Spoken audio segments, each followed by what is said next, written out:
నమో శ్రీనివాసాయ నమః. నమో వెంకటేశాయ నమః. అందరికీ నమస్కారం అండి. ప్రతిరోజు మీ రాశి ఫలితాలు తెలుసుకోవడానికి ఇంకా మన ఛానల్ సబ్స్క్రైబ్ చేసుకోకపోతే ప్లీజ్ సబ్స్క్రైబ్ చేసుకోండి. లైక్ చేసి మీ పూర్తి సపోర్ట్ మన శ్రీనివాస ఛానల్ కి ఇవ్వండి. ఈ వారం రాశి ఫలితాలలో గోచార్య రీత్యా వృషభ రాశి వారు ఎటువంటి శుభాశుభ ఫలితాలను పొందుతారో తెలుసుకోవడానికి ఈ మన వీడియోని ఎక్కడా మిస్ అవ్వకుండా చివరి వరకు చూడండి. ఈ వారంలో ఒక స్త్రీతో గొడవ జరుగుతుంది. మీరు ఎంత గొడవ జరగకూడదు అనుకున్నా తప్పదు. కాకపోతే మీరు కోపంలో జారే మాటల వల్ల తర్వాత ఆందోళన చెందుతారు. కోపావేశాలతో మీరు చెయ్యలేని నిందలు కూడా నేను చేశాను అనడం కానీ, మీ మనసులో ఉన్న రహస్యం ఎప్పటికీ ఎవ్వరికీ చెప్పకూడని రహస్యాలు చెప్పడం కానీ చేస్తే ఆ గొడవలు ఇంకా పెద్దగా మారి మీ జీవితంలో గందరగోళం ఏర్పడుతుంది. అందుకే పెద్దలంటారు, కాలు జారితే తీసుకోగలం కానీ నోరు జారితే తీసుకోలేము అని. ఎంత కోపంలోనైనా సరే మీ మాటను మీ అదుపులో ఉంచుకోండి, లేదంటే సమస్యలు కొని తెచ్చుకుంటారు. అత్యంత ధైర్యాన్ని బలాన్ని ప్రదర్శించవలసి ఉంటుంది. ఎందుకంటే ఇప్పటికే మీరు చాలా సమస్యలను చాలా వ్యధలను పీడలను అనుభవించి ఉన్నారు. అయినా సరే మీ ధైర్య సాహసాలతో అన్నిటినీ ఎదుర్కొంటూ వస్తున్నారు. ఈ రాశికి చెందిన యుక్త వయసు వారు తమ జీవితంలో ప్రేమ లేదని గ్రహిస్తారు. ఈ రోజు మీరు గొడవలకు దూరంగా ఉండండి, ఎందుకంటే మీ మనసు చంచలంగా ఉంటుంది.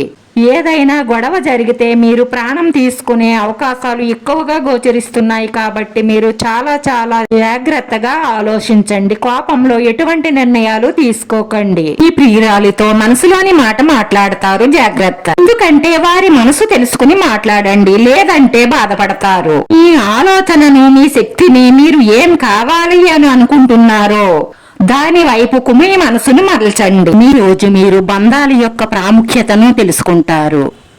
మీరు సాధ్యమైనంత వరకు మీ కుటుంబ సభ్యులతో సమయాన్ని గడుపుతారు. ఈ జీవిత భాగస్వామి మీలో ఉన్న గొప్ప కోణాలను పొగడడం వల్ల మీరు మరొకసారి పడిపోవడం ఖాయం. మీ జీవిత భాగస్వామి ఈ రోజు చెప్పలేనంత మూడ్లో ఉంటారు. ఈ రోజు మీ వైవాహిక జీవితంలో అత్యంత మంచి రోజుగా మార్చుకోవడానికి చెయ్యవలసిందల్లా వారికి సపోర్ట్ గా నిలవడమే.